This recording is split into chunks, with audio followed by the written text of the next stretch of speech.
Hello, everyone, and welcome to The Factory Must Grow, Episode 3. Joining us on the line today, all the way from the land down under, is JD Plays. JD, how you doing today? All right. How you doing, mate? Man, so what time is it for you right now? It's Uh, 2:40 p.m. for me.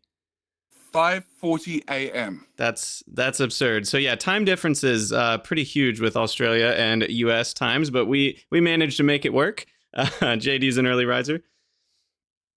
Or early riser or late sleeper. Yeah, one or the other. Exactly. Sometimes they're the same thing, right? Depending on how late you go.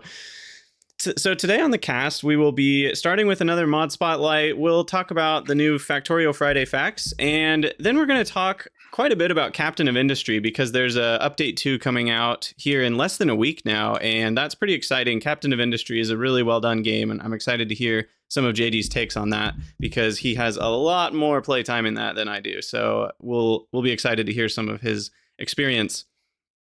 The first thing we're going to do is the mod spotlight, and today was recommended by JD. We're going to talk about Rate Calculator.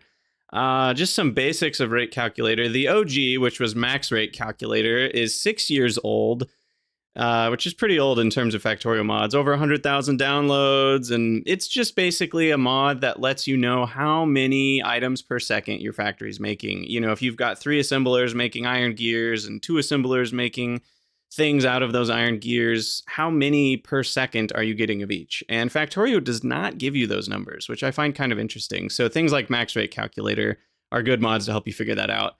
JD, what's your experience with these kinds of mods? It's so when I first started doing content creation, I did all the maths live, and as you may know, live maths is the easiest type of maths to do, especially when you start adding in productivity modules and speed beacons and everything else, and that really twists the numbers. And you're right, Factorio doesn't have any player feedback on what your inputs are per second, your outputs are per second. Also, Factorio is special as it calculates everything per second, whereas just about every other game does it per minute. And after my second, third Factorio playthrough, I already knew about Max Rate Calculator, but I started using it live during the playthroughs just to make the maths easier for those that are watching. And I liked Max Rate because it's a you bring it up with a keyboard command or with there's a button somewhere in the tool belt, side belt, whatever they want to call it inside the game, and you then get a box you can draw over 1 machine, 10 machines, whatever it is, and get the inputs and outputs. But you can also drag it over whole areas, like a whole green circuit area, and get your how much copper, how much iron, and therefore how much copper wire you're going to get to feed into your green circuit machines and do multiple steps at once, which is really, really handy. And I liked Max Rate Calculator. No. What were the 2 mods? There's Max Rate Calculator, which was the original, and then Rate Calculator, which is the new one. I don't like the new one. You don't like the new one? Is it because of the way it looks? Probably. And I don't need to learn something new because the old one works. Yeah, no, I totally understand that. I actually am with you, and it took me until just the playthrough I'm doing right now in Factorio, I started using the new one.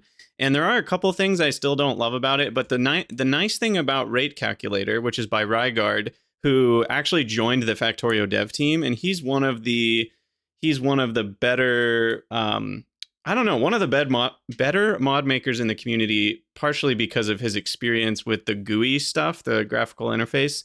And that's probably why they, invited him to join the Factorio team. Anyway, his design, I think the visuals sometimes bother me a little bit compared to the old one, but the new one allows you to add and subtract more machines to your selection. So if you have a section of the factory that's making circuits and gears and copper wire and iron sticks and all that, but it's in an L shape, and there's other things kind of in the notch of the L that you didn't want to select, you can select part of it and then shift click and drag the other part, and so you can get just the machines you want. You can even remove machines. So that's pretty cool. And the other thing it can do that Max Rate Calculator couldn't do is you can apply a multiplier. So if you've got, for example, 5 machines running and you see that it's giving you maybe not quite enough, you could double it and see, okay, is that going to be enough? Or maybe I need to multiply by 2.5. And it just kind of allows you to tweak the numbers as you're doing. Because like you said, doing math live happens to be sometimes the worst math that our brains can do, for sure. I have the advantage because I do a lot of recording for YouTube. I get to watch myself do the live maths, and my rough estimations are fairly close. I think I did one in a video I edited last night, and my rough maths was 400, and the real answer was 440. So I was really close. So I can't Yeah, complain. It's close enough. And yeah, as somebody who does maths fairly well, even when live, the fact that I can add and remove things from a selection doesn't really matter to me because I'll just do two selections, then do the maths in my head to add the two together and then go from there. totally. Um, so yeah, it's might be more user friendly, but I don't know. I think it's probably the UI and the extra features that I don't need. And the nice thing is with Factorio 2.0, there's, well, actually, I'm trying to remember. Did they tease that? Or was that, no, it's the recipe book thing that they teased, not the rate Yep. calculator. Yep. There's Yeah. been no announcements for any sort of in-game built-in maths. I think there's going calculation. to be. I bet there will be. It's what I predicted was that when I did the Friday Facts with Mojo a couple of days ago, I predicted that yes, this is going to be one of the things they're going to kill off. So far, every single image we've seen of every assembler, foundry, whatever, we haven't seen any calculations built into that GUI. Or whether that's because they're hiding it from us, or whether because they haven't thought of about it yet, I don't know. But I would expect that it's something that they are going to add or should add because it's one of those things that's in every factory game since. Exactly. The one I likened it to is Tectonica. When Tectonica launched, they didn't have any of these calculations. They didn't have belt speeds. They didn't, well, the amount of items moved on a belt per minute. They didn't have any of the machine speed calculations written on the machines. Insert a swing speed. None of that was written there. And a lot of people had to do a lot of maths, a lot of guesstimations, a lot of timing to try and work out these numbers. And even asked the devs, and the devs gave us answers which were wrong anyway, because even the devs didn't know what speed their inserters spun at. So it's something that they have added in update 1 or update 2. I don't remember. But yeah, it's something that I expect we will add at some stage. Yeah.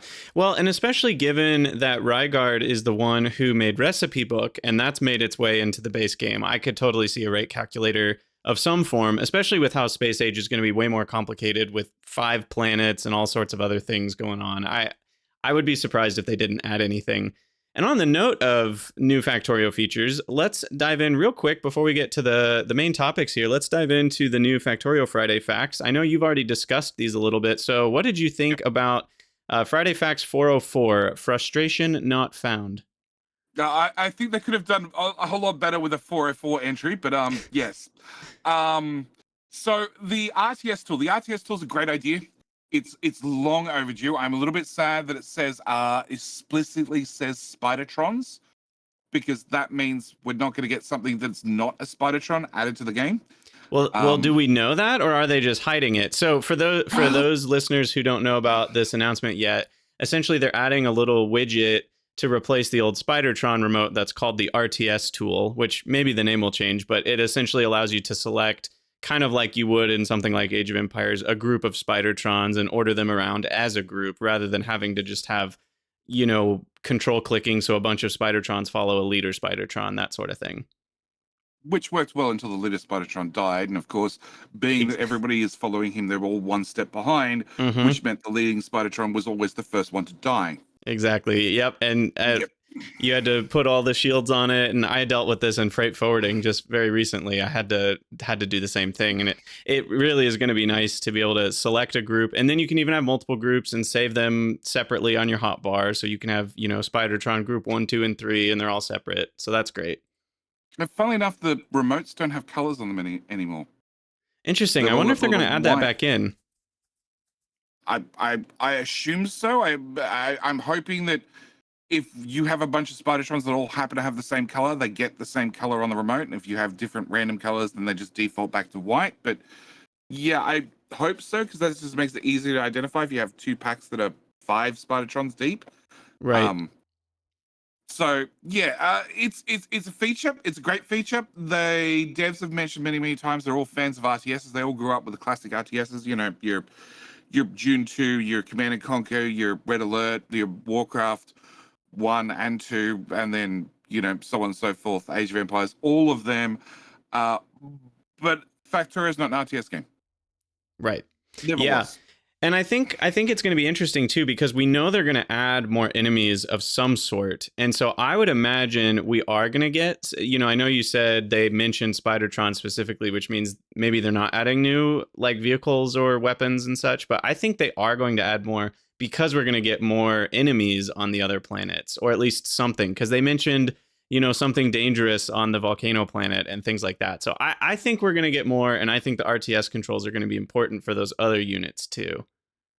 I think the RTS controls are going to be more important for roaming spiders on different worlds whilst you're off world. Also a good point. For Yeah. building. Yeah, I think that's where the main keys come in. So you can trying to find the right remote in your inventory for the right set of spiders on the right surface. You end up with a universal remote that you can just use to grab a whole bunch of spiders quickly and easily. Because that's the other thing. Because you're now multi-surface, if you pick a remote that's controlling spiders on a different surface, you're going to have the option to tell them to move to a location on this surface. But the way the game works with multi-surfaces is if you tell them to move to 0, 0 on surface number 2, and they're on surface number 1, they're going to move to 0, 0 on surface number 1, which is a problem. Right. Because your surface, 0, 0 on a different surface might be the middle of a new blighter base in the middle of a volcano. You've got no idea. Exactly. Yeah. So I'm glad they're fixing all that stuff, and we'll see what other new features come in alongside it. They mentioned one other thing. This was a fairly small Factorio Friday facts, but you know they're adding more quality of life features. And the other thing they mentioned is being able to pipette more things. So that's the little tool where you can, you know, select an assembler and click, and it'll grab an assembler out of your inventory, or you can mouse over an iron ore patch. And then for me, I rebound it to middle click, but I think Q was the original. And then you click it, and it'll grab a miner for you. And they just added a couple more things where you can pipette over water to get a water pump, which is super nice, or an oil pump if you're on the oil ocean world, Fulgora. And then they also mentioned... Oh, go ahead. An offshore pump for lava. Yes, a lava pump that pumps everything. Super the most exciting. Indestructible item in the game. Just shove it straight in the lava and away we go. Exactly. And you can also pipette the recipe inputs and outputs. So like if you have a circuit maker, you know, it needs gears and copper wire, and you can click, you know, your pipette on the copper wire input, and it'll grab a stack of copper out of your inventory. So it makes it even easier to feed things into assemblers and stuff when you're manually doing that. Yes. Yeah, whereas before you'd open up the assembly, you just control left click on the inventory in a blank space and stuff would just get shoved in, which worked fine unless you were trying to explicitly get rid of one item in your inventory or whatever it happened to be. But being able to pipette on the output is definitely handy. And it does mean that I'm pretty sure my toolbar became useless. I mean, I still use my hotkeys all the time. I'm a big fan of hotkeys, but yeah, we're definitely not going to need the toolbar quite as often with all these new quality of life features. As a player, I don't ever use the hotbar anymore. The hotbar is for... It's literally for ghost items. When I'm running around with nothing in my inventory or next to nothing in my inventory, and I'm placing down ghosts and having the base build it. And they're only for rare items, or I custom put something in there because I don't have one, and I want to put down that particular building, and I have no idea where one is on the map to press Q on. Yeah, that's funny. For everything. Makes sense. So, okay, so that's the end of Factorio Friday Facts 404. It was a pretty short one, you know, more like long entry not found, maybe. Yeah.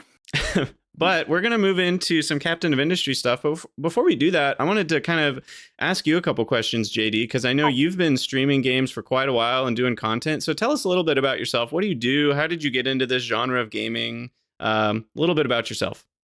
I was watching a couple of other content creators and decided I could probably do that. And I was paying for, back in my day, it was YouTube Red, which had a whole lot less X-rated content than I thought it might have. But that's besides the point. I was also desperately poor, and I decided I could probably make a couple of videos per month, at which point YouTube would pay me enough money to pay for YouTube Red. Turns out that's entirely wrong. They will pay you enough money, but you need to get to $100 minimum payout before they pay you, and they're going to still take my money every month for YouTube Red. So that's what started the career. And then since then, it just, I don't know, it went well, I guess. Yeah, it's been 6 years now.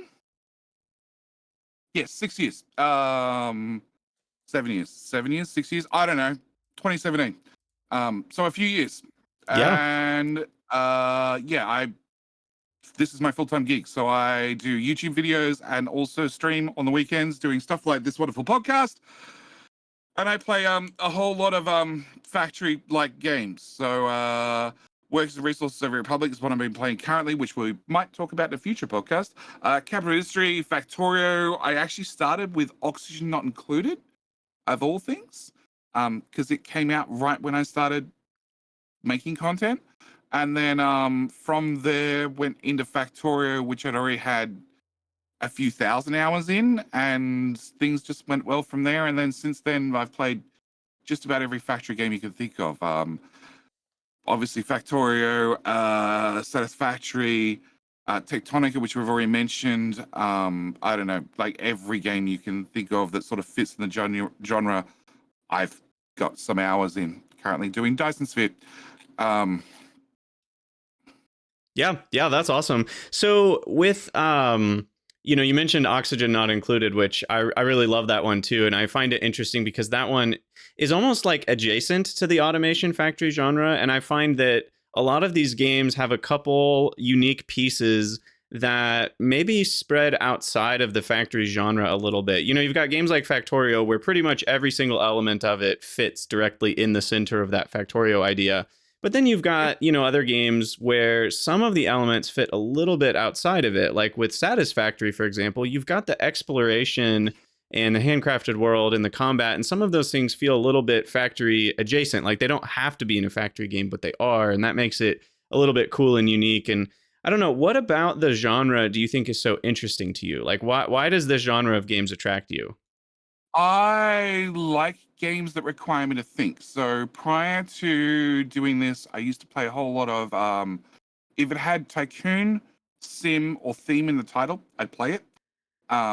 And I found that to be good through my teenage years because I learnt an awful lot about entirely unrelated things. Like I passed business studies in high school because I played, oh gosh, I want to call it, say, Business Tycoon, but it might not have been Business Tycoon. It was some tycoon sim theme game that I played an awful lot, and that caused me to pass business studies. And also, I played a whole lot of RTS, so I want to play games that require me to think.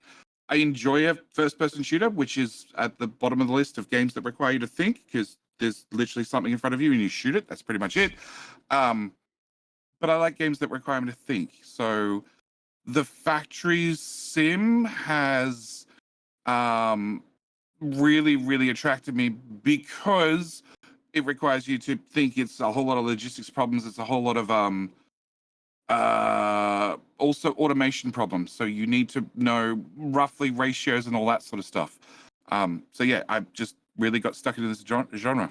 Yeah, I mean, hearing you talk about that, I couldn't say it better myself. I feel like everything you said lines up. I think I'm a little bit younger than you, but it all lines up exactly with my experience. I grew up loving stuff like SimCity, all the RTS games I could get my hands on, freaking Age of Empires 1, Command and Conquer 1, and its sequels. And I feel like a lot of those of us who are RTS fans kind of naturally progressed into these other strategic areas like city builders. And then when the factory genre sort of became a thing, it was just like, oh yeah, I can't get enough of that because it's everything I want in a game where I get to think, and I get to think about numbers, but it's not just numbers, it's not just math. I get to use the math to help me solve problems, and it's kind of that back and forth of, it's almost like programming where you figure out a solution to a problem and it solves that problem, but then there's a next step of progress where now you have new problems to face and you keep building on it, and it just feels so good to accomplish things. Except I can't do programming. But yeah, let's keep going. Yeah. Well, I mean, that's why I said it's like programming. I can't really do programming either. It's sort of a minor hobby for me, but I know the feeling of programming is kind of similar to the feeling of playing Factorio in terms of the back and forth of, squashing bugs, which is similar to figuring out your bottlenecks in Factorio, and then building a new system and seeing, does it work the way I want it to? Plans never go according to plan, that kind of thing. Yeah. I think it applies as well to programming. It's forethought. So before you design something, thinking about what your solution is going to be and what problems it's gonna give you in the future. Um, like designing a bus in Factorio and deciding you only need one belt for iron sounds good until you realize what your iron throughput needs to be. Yep. And yeah, future planning I think really comes into the factory slash logistics style of games. And yeah, they do spill over into other games that I'm looking at my Steam list that I have a significant amount of hours playtime in, like Oxygen Not Included and City Skylines and Timberborn. Timberborn's another game I really enjoy, even though I tend to lag it out every single time I boot it up. But that's just how I play games until they die, pretty much. But yeah, they're all games where you need to consider what you're doing now and how it's going to impact you in the future. So yeah, these are my types of games. Yeah, I love it. Me too. That's why you're here. That's why I'm here, and that's why the podcast exists, is because there's a lot of us out there who love these games. So one big thing that's coming down the pipeline is update 2 for Captain of Industry, and Yep. I'd love to get your take on some of these things, because Captain of Industry is a little bit of a unique game. I'm trying to think of exactly when it released, but it came after kind of the giants of Factorio and Satisfactory and Dyson Sphere program. Those are kind of the big 3 that hit the market, and I feel like each one had its own individual pull and reasons that people liked it maybe more than the others, and nobody's wrong for liking any of these. But then Captain of Industry came along and somehow felt like it's a completely different game while still fitting perfectly into the genre. And I really liked the visuals of it immediately. I liked that there were trucks instead of belts. So that's almost the first thing I want to ask you about is what do you find so interesting about Captain of Industry compared to some of the other games? So Captain Industry is Captain Industry is a factory game, but also adds in some of the city builder elements. So you need to have a certain number of workers to man machines, to man factories, to keep the factories running. You also, on top of that, require not to just Factorio style have the old fashioned miners that just used to sweep the surface and dig up the surface, or you need to actually get excavators to literally rip it out of the ground. So it vastly changed the way that you gather resources. Also, it meant that you, unlike Factorio, Dyson Sphere, and games previous to it, where you basically had unlimited area to build, you're stuck on a tiny little island. And that island has a limited amount of space. Now, as you terraform the island and dig up parts of the island to get the resources, you get a whole lot of waste material, mainly rock, or in the case of the people, they produce trash. And if you put that somewhere, like the sea, you get more surface area to build on. So I'm looking at my stats. I got like 2,000 hours in Captain Ministry. That's impressive. Yeah, it seems every single time they bring out an update, I sort of score another 1,000 hours Yeah, in a well, couple of months. 3,000 hours. Here we go. Oh, well, we're about to hit update 2, so it probably means 3,000 hours is not that far away from me. But it's definitely different in the fact that they've kept the factory building genre. Well, they've kept close to the factory building genre by having belts that are easy to manipulate. If you look at something like Satisfactory, the belts are easy to manipulate as long as you're running them short distance. As soon as you run them a longer distance, you need to add in supports. The supports need to have something to sit on, and therefore you can't. You're limited in some of your options. The fact that Satisfactory has, I guess it's more 3D. There are more points where you can run belts. You don't have to keep everything in nice 90 degrees.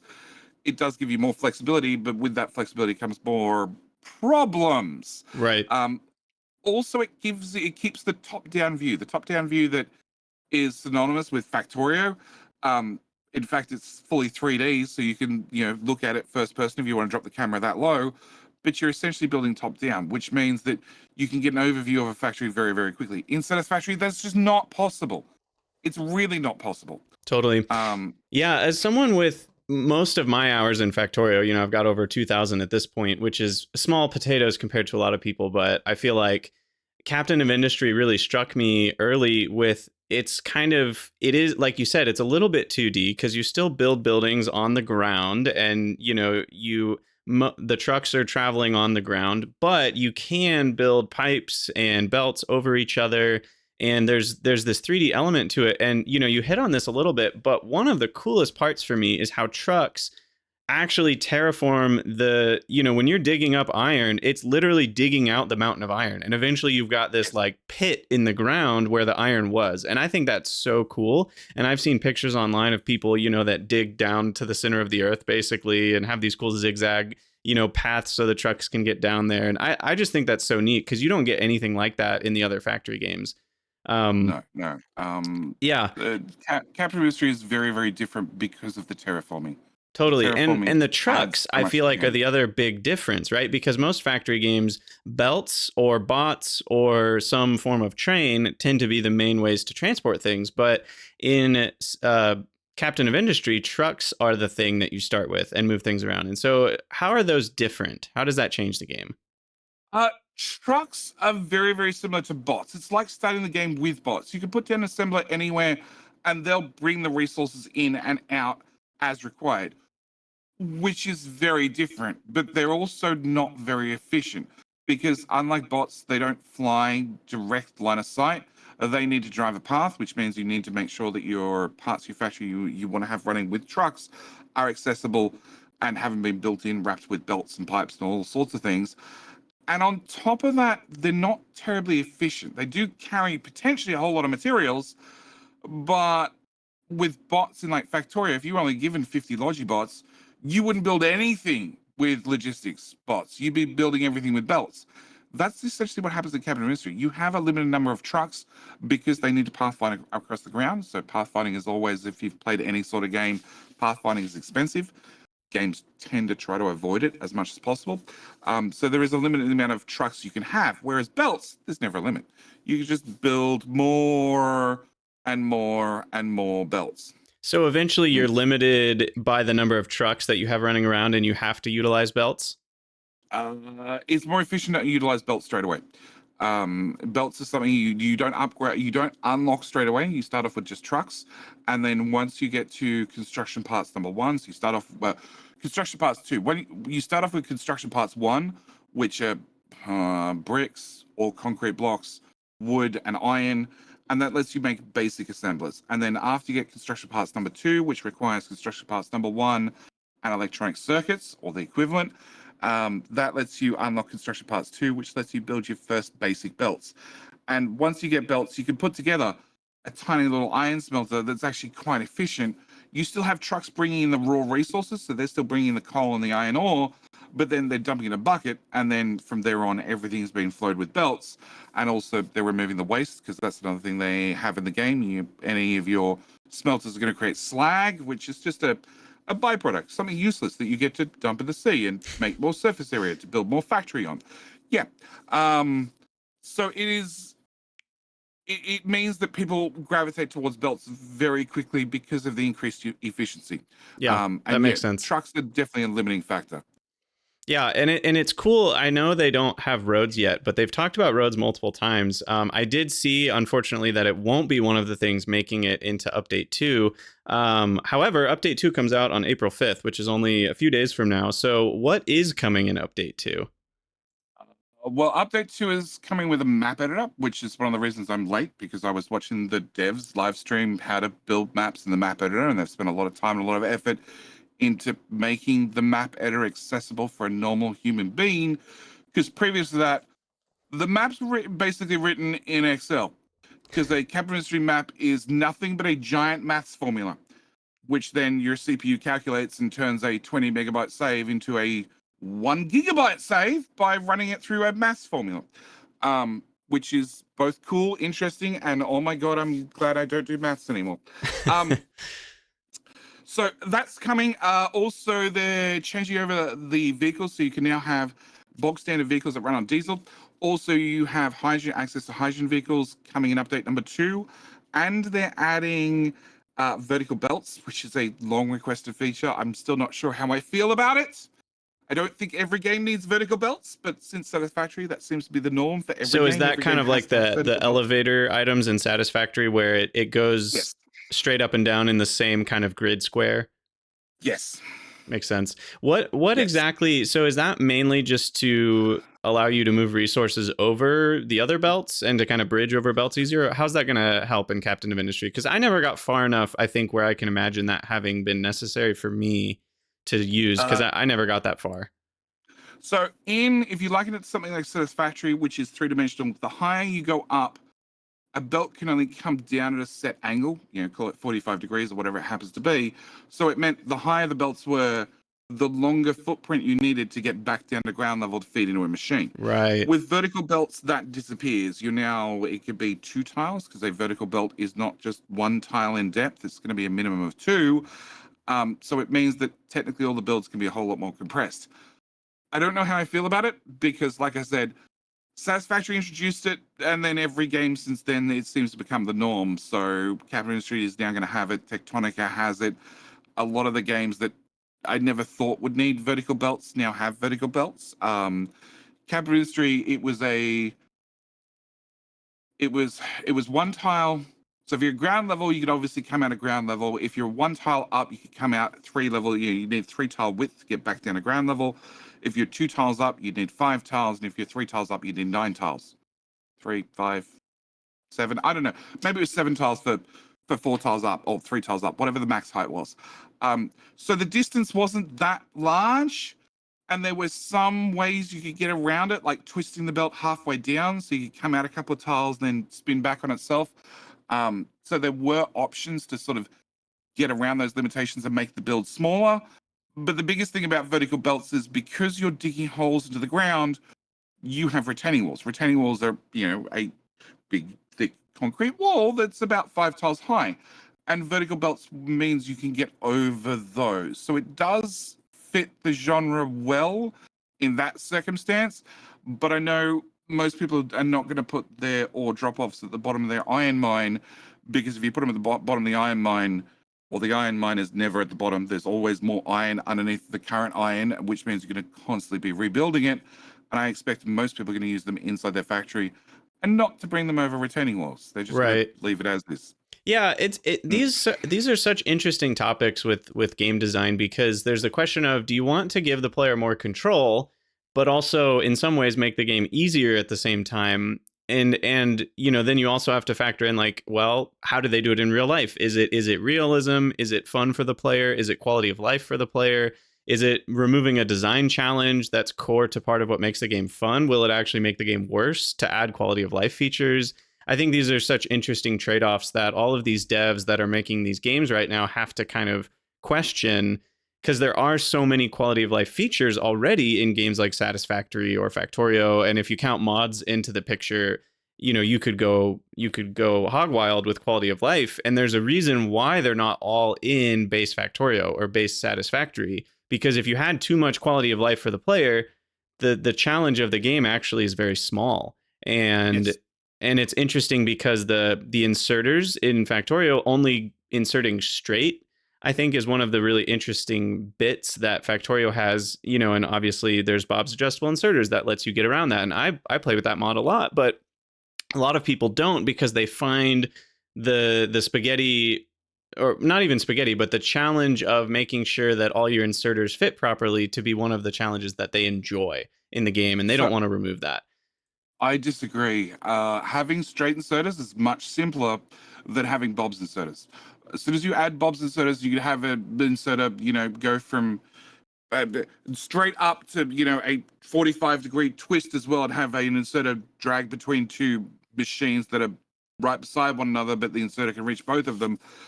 Very much complicates things as soon as you start having somebody try to optimize something. Yeah, no, totally. I agree. It actually makes nothing but inserters. Yeah, it makes things more complicated, but it also gives you more control. And I think for me, having the more control, because I can handle the complicated, I think having the more control actually simplifies it for me because I don't have to do as much work to accomplish the same task. But I agree that like for a newer player, it would actually be overwhelming and unnecessary complexity that is actually not good for the game. Yeah, yeah. I think stuff like Bob's and Sodas, it makes the easy parts easier and the more complicated parts harder. Um, but I don't think overall it it's not going to add anything to the fundamentals of the game apart from give people more depth. And it's one of those things that falls into a that'd be great for mods. Like going back to Capital Ministry, the game is set to be very, very realistic. A lot of their ratios are built around things that are real life in game. They added in the last update, well, they upgraded nuclear power in the last update. And when they did that, prior to that, you had nuclear waste that you couldn't get rid of. It just sort of, you had to sit in storage and it just sat there forever. They added fast breeding reactors, which is something we have in real life. They're just not commercially viable.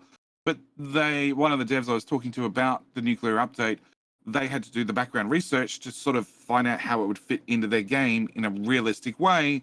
And that's what they based all their recipes on. It's somewhat realistic. Commercially viable is besides the point because you're on your own isolated island. Who cares?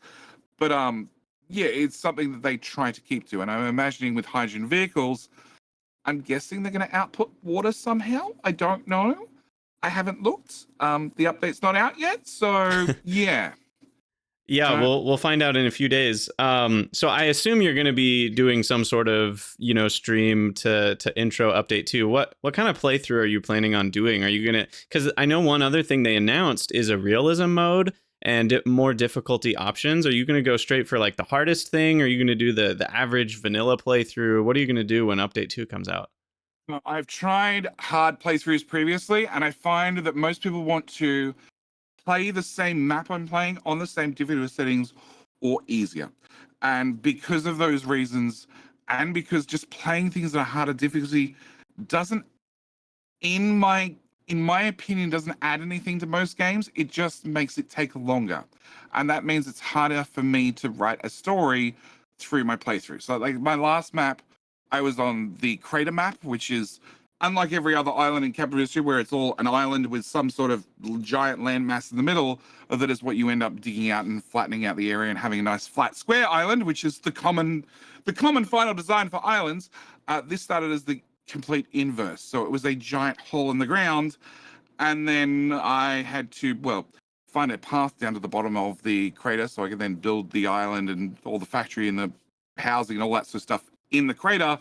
And then also fill out the top area so I could put in all the ships and all the docking and all that sort of stuff. But then being I was in a giant hole in the ground, and if you accidentally let the outside water, the seawater, into the inside hole in the ground, the hole that floods, that's exactly how the playthrough went. Nice. So yeah, it means that if I play at a harder difficulty, it's harder for me to write a story. And I think it's more important that I get to write a story. I get to have some sort of entertaining end goal that we're aiming towards, rather than crank the difficulty setting to max. And it means rather than me being able to record an episode back to back, I've got to wait 3 years for resources to restockpile, and then I can still record the exact same video. There's just a bigger gap between videos. Yep. So no, I'm not going to be playing any harder difficulty, but because they've added a map editor, and I found out just today that you can have things like trash being dumped on the island as a topsoil. I feel like I'm going to have an island that's going to have a lot of trash on it. Trash island incoming. See what happens. Yeah.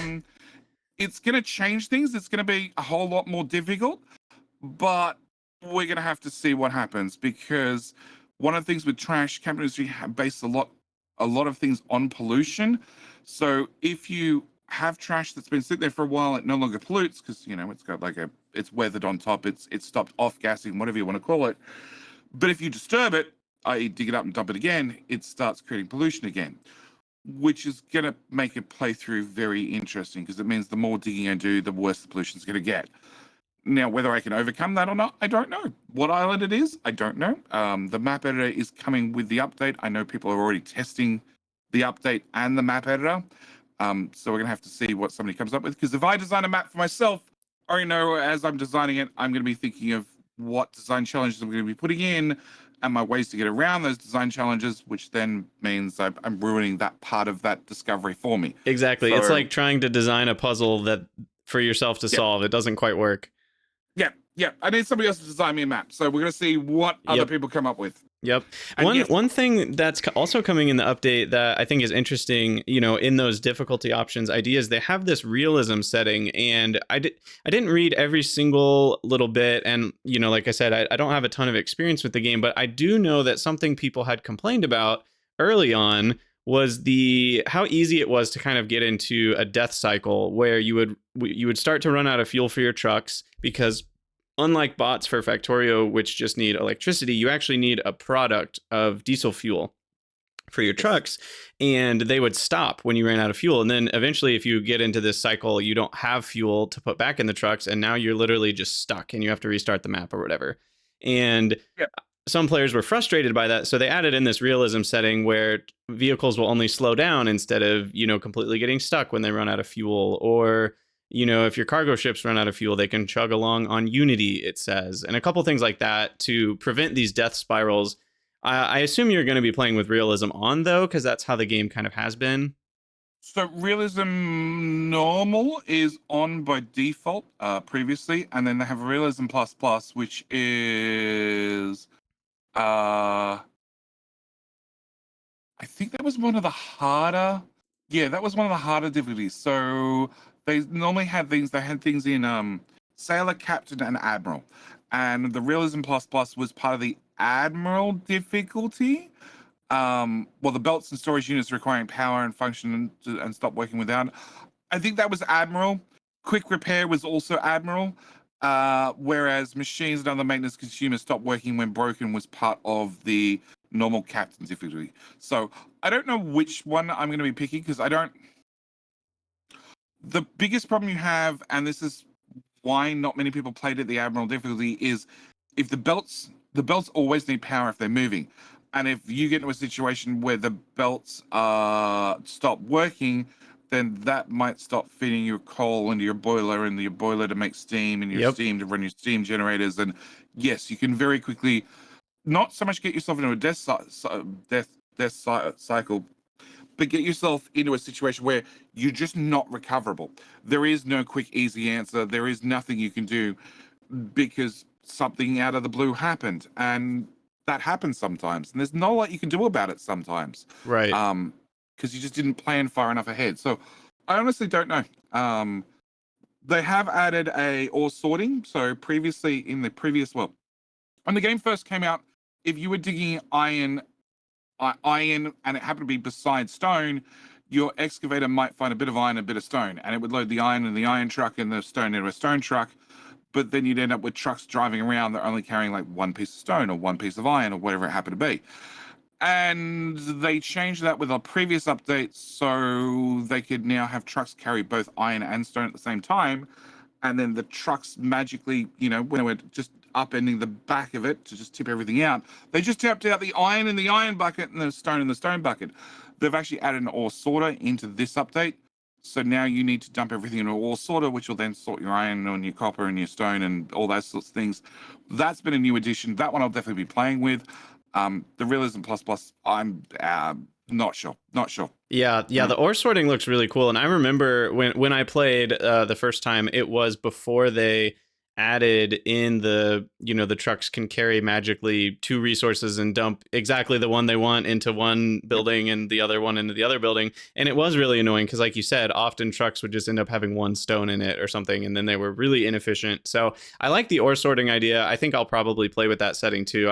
I'm definitely planning on playing update 2. I've got a vacation here in about a week, and when I get back from that, I think I'll probably continue in Pyanodons and fire up some Captain of Industry because this update is looking really juicy. They've added surfaces, which are kind of like, you know, the concrete type thing in Factorio, so you can, you know, put art in your factory and put these foundations under your buildings. You can do different colors in different spots. There's still not roads that make the trucks drive faster. Am I understanding that correctly? Roads did not make it to this update. They were actually, so custom surfaces are really just decals. Right. They do give you a bonus or a reduced cost to maintenance for vehicles driving on them, but vehicles won't explicitly choose to use them like a road surface. Gotcha. So there's no So pathfinding bonus to the roads, but if you no, cover most of your factory with these or surfaces, if you cover most of the factory, it'll reduce the maintenance costs for vehicles. yes. Do Gotcha. they cost anything? I honestly don't know. I haven't looked. Mm. But yes, they were going to add roads. They were going to give trucks a pathfinding bonus to the roads. I'm trying to look for the blog post for the roads. Um, they were going to give trucks a pathfinding bonus for using the roads, and it just hasn't made it into this update. As with every update for the Captain devs, it seems they add an awful lot in every update, so every update gets pushed back a little bit. But in saying that, the game's only been out for 2 years, and they've done a major update every 12 months. So Totally. I think they're doing all right. Yeah, I was really impressed with the game even as it came out, even just the first early access build. And I feel like every update I have kept up with the blog post more or less, and every time they put out a blog post, I'm astounded by how much they're adding with each update. And I really think this game is already pretty amazing, and I think it's just going to get better from here. And that seems to be another thing I've noticed. Most games in this genre, and not every single one, but most games in this genre, at least the bigger ones like Captain of Industry, Satisfactory, Factorio, seem to have really active devs that do a really good job with updates. And I gotta say, in the world of AAA games releasing for $70 with a bunch of DLC already out there and they're completely broken, it's nice to have devs who do a good job for affordable games. There is, yes, there are still games that released in the genre that unfortunately fall very, very short, and they are going to be the ones you don't hear about because they Right. fell so short. Exactly. But yes, the quality of games that come out for this genre is always very impressive. You mentioned Satisfactory. Satisfactory, when it first launched, felt like a polished game. Dyson Sphere was another one. Like it went to Kickstarter and then had an alpha like 2 weeks later, and it was out and ready to go, and it looked very, very polished. And then the beta was like a month after that, and then early access was 2 months after that. They went from I think a November Kickstarter to a February launch or something. That was very, very quick. And when Dyson Sphere came out, it looked very polished. Captain Industry, I had a chance to play the pre-alpha, then the alpha, then the beta, and then finally early access. And the alpha felt alpha. It felt, well, actually, the pre-alpha felt alpha. It felt janky. There were definitely some problems. There were definitely improvements to happen, but it was a functioning game, not a tech demo. And then when the alpha came out, it felt a little bit better. There was a little bit more refinement. Things worked a bit better. There weren't mystery icons left on the map from Unity. That sort of stuff had been fixed. And then the beta came out. It was similar to what came out in early access. It was a very, very polished game. Early access hit, and I was amazed. And all these games that a lot of these games I spent a lot of time on, they come out and they hit early access. And yeah, you're right. It feels like a very polished game, much higher standard than what comes out of a lot of AAA titles. Yeah. Yeah, and I don't know. It's nice to be given something as a consumer that you feel like you're getting your money's worth. And I know lots of people have posted on the Factorio forums or the Reddit or whatever, like, oh look, I've now officially paid less than 1 penny per hour of enjoyment or whatever because they've got 3,000 hours or whatever for their $30 game. And I don't know. It's cool to see something different in the industry than just like massive amounts of greed, which I feel like is what we see with a lot of these AAA games, AAA studios, and these are often smaller studios producing higher quality games. I don't even know, why is that possible? Is it just because they don't have the same amount of assets and graphics, or is it just because there's not as many CEOs to overpay, or I don't know what it is, but it's pretty great. When it comes to game creation, coding is cheap, graphics are expensive. Yeah. Or time consuming. So Captain Industry is a 2-man dev team. They've actually increased the team now. There's a community manager and 2 more devs now, but they only do programming. They actually outsource all the art to freelance creators, and that's where they get their art from. Music, the same story. They outsource it. Satisfactory has a much larger dev team, but a significant portion of them do art. So there's, 2 or 3 people doing art for every one person that's actually doing code. So I think that's where the small teams excel. Like I know, oh, well, Dyson's is another one. I think there's one project manager and one coder, and the project manager also does coding, and then 3 people that do art. Yeah. And then the Crust, which is actually in Kickstarter right now, I think, and has early access in 3 months, they're guessing. You said the Crust? I haven't heard of that one. Yeah, it's I had a chance to play the demo, very, very good. And then they had an updated demo that I skipped. And then yes, they've got it's in Kickstarter now, alpha, beta coming soon, blah, blah, blah, blah, blah. It looks very, very good as well.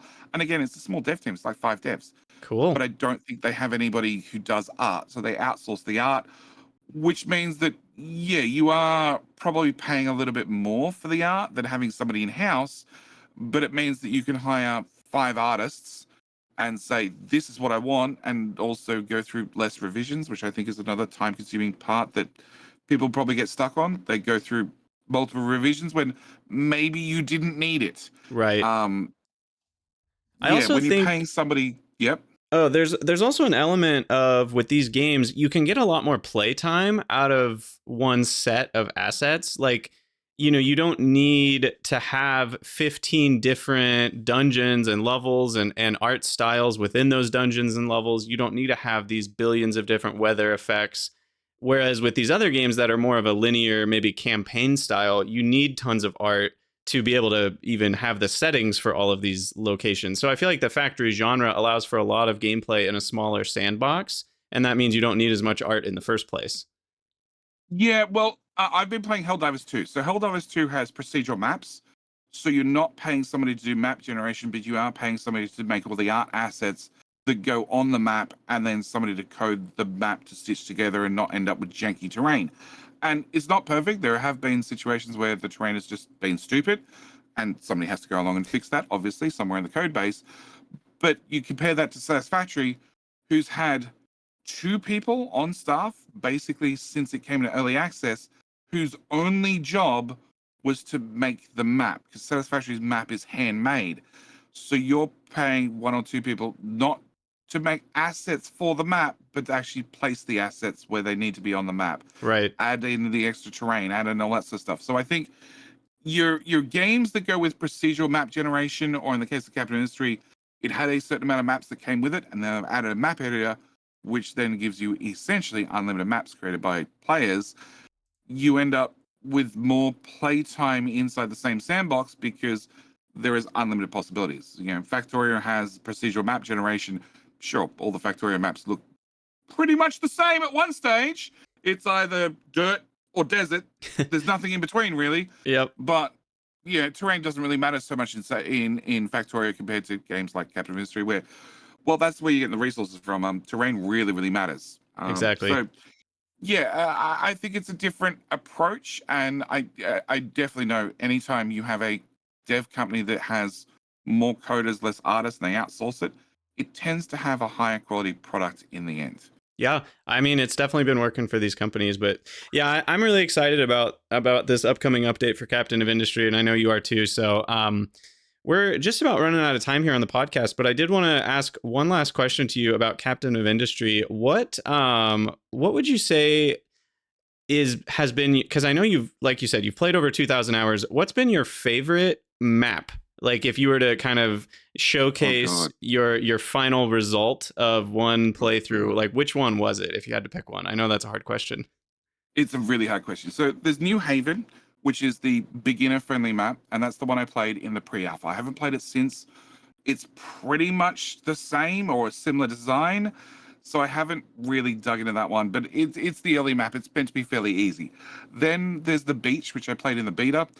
It's a little bit more challenging, and that's really all I get to add to it. It's a little bit more challenging. There's still plenty of area to build and that sort of stuff. It's not too difficult. There is Curland, which is a very large map, plenty of free flat space for you to build in. The catch is it's very, very large, so you're going to go through a lot of diesel with a lot of trucks driving back and forth. because of its size. The first map I played in early access was the Golden Peak, which unfortunately, even though the devs say it's an intermediate difficulty, they're wrong. It's in the hardest of hardest difficulties. They don't realize this because there's no area to build. And even when you get to areas where you think it's flat, it's not flat. It's ribbed, so you hate yourself. Oh, it's the almost flat. It's almost flat. You have to send diggers along to just dig and flatten the whole area because it's all like up and down by half a tile. So it's too much to put a building on because the building's going to plan it's not flat enough, but not enough resources there for a digger to spend a lot of time digging out each tile. So really, really frustrating. And yet, like I said, no area to build. I spent the whole time in that playthrough constantly filling in parts to see to have more area to build in. In fact, my whole town was put on trash. I was going to say, did that just become Trash Island? Yeah. Everybody, you couldn't have a new house unless I had more trash to fill in the sea to put in another house. So that was a really, really interesting map. I played on Insula Mortis, which is a giant skull and crossbones island. And I did that as a live stream over 40 plus streams at like 10 hours each. It was a really, really interesting map. It has a lot of resources, but being it's a skull and crossbones, there's not a lot of surface area and all the resources are overlapping one another. So you're not going to have any, I'm just digging iron. It's like I'm digging some iron with some limestone. So I need to prioritize getting rid of the limestone from here first so it doesn't back up so I can keep getting iron to keep the factory running to make sure I've got materials that things don't death spiral. Yeah. Classic. So it was a very, very interesting map. And that one I made flat and level and square because I could, and that involved an awful lot of trash getting dumped in the sea and paying the pollution cost and the health cost because I wanted to have a flat square island. And then, of course, I decided to make my life more interesting by setting the resources to 50% above normal, just so I had more of a challenge. And I also dug all the resources out of the ground. I end up with the finished map has a giant 100+ tile ramp of iron in one corner because I had too much iron and nothing to do with it. Also, that's awesome. Pile of copper. And then my last playthrough for the Let's Play on YouTube was the Crater, which also falls in that very, very hard difficulty because, like I said, it's an upside down island. Mm-hmm. There is not a lot of resources for you to just dig up irrespectively to get more surface area to build on by dumping the sea. And there's not a lot of flat area to start on either. So each of the maps has their own pros and cons and challenges. And I think that's what it really comes down to for me. I like the different challenges of Captain Industry and the different challenges the different maps can provide. One that I haven't played, but I have seen many people play is the You Shall Not Pass map, which gives you a small starting area and then a giant plateau like 20 or 30 tiles above you. And once you get up to that plateau, life is easy and you have all the space to build. The catch is you need to get up there before you run out of space or resources in the bottom little area. And again, I've seen people that you can get up there fairly quickly with goat pipes, goat belts, those sorts of things, and spending Unity to get them built, which is something that I would definitely do, and I did do in the Crater an awful lot. So I don't see the challenge with that map. It's something that I should play at some stage, and maybe I will. But yeah, I don't know. I don't really have a favorite map because they're all unique for their own special reasons. So I don't have an answer. Yeah, well, no, I appreciate the breakdown, and it's cool that really the difference in geography in these maps can create such different experiences. And again, I think that's something that Captain of Industry kind of has a unique pulse on geology, maybe is the word I'm looking for, but both geology and geography of the map has such a huge impact. And that's not really true for most of the other games like Dyson Sphere Program or Factorio. Like you said, they kind of, yeah, they're all different, but they're kind of all the same. And that really isn't true with Captain of Industry. Well, cool. I think we'll start to wrap up here. One thing I wanted to do real quick is shout out a couple of the new Crydania patrons, Rusty and Finn. Thank you guys so much for joining the Patreon. And if you'd like to support this podcast, you can do so over at patreon.com/Krydax. And you'll get some Discord colors and some other cool perks. And apart from that, JD, thank you so much for being on the show. Where can people find you on social media and content services and such? YouTube, JD Plays, Twitch, JD Plays, Twitter, JD Play 5 because JD Plays is taken by a banned account and Twitter won't release it so I can have it. Classic. Facebook, does anybody care? And Reddit, I think, is JD Plays as well. I don't know. I'm not on Reddit. Reddit's a thing. And TikTok's broken on the PC. There you go. I can access it on my phone, but do you have a Patreon? PC for some reason. I do. Yep, JD Plays. Awesome. Sounds pretty easy to find you then. So yeah, anyone listening, go check out JD Plays. He's got a lot of awesome stuff, and not just Captain of Industry, though clearly he does have a lot of experience in Captain of Industry. And so please go check him out, give him a follow, give him a like. And Dyson Sphere series is just about to finish, which was a death world where I wasn't happy with the max settings the game gave me. So I used a few mods to increase the max difficulty from level 30 is the max for Hives. It's now level 100.